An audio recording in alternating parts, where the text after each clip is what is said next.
आपण पाहताय माय माऊली news channel. पाहूया महाराष्ट्रातील वर्तमान घडामोडी। नांदेड जिल्ह्यातील मुतण्याळ तालुका बिलोली येथील जिल्हा परिषद प्राथमिक शाळेत दिनांक 20 जून 2026 रोजी शाळा प्रवेशोत्सव मोठ्या उत्साहात संपन्न झाला। प्रारंभी शालेय शिक्षण समितीचे अध्यक्ष श्रीधर रामराव गोणसेटवार, मुख्याध्यापक बी.डी. श्रीरामे, सहशिक्षक आरिफ बाबूमिया, सौ अलका पाटील यांनी माता सावित्रीमाई फुले यांच्या प्रतिमेचे पूजन व त्यांच्या प्रतिमेस पुष्पहार अर्पण करून अभिवादन केले।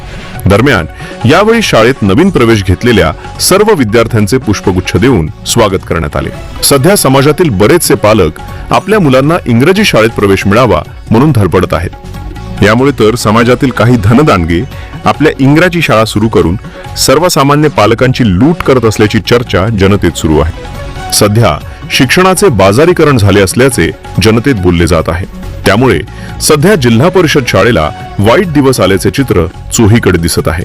यावेळी या कार्यक्रमाला शालेय शिक्षण समितीचे अध्यक्ष श्रीधर रामराव गोणसेटवाड, मुख्याध्यापक बी.डी. श्रीरामे, सहशिक्षक आरिफ बाबूमिया, सौ अलका पाटील यांच्यासह पालक वर्ग आणि विद्यार्थी यांची उपस्थिती होती।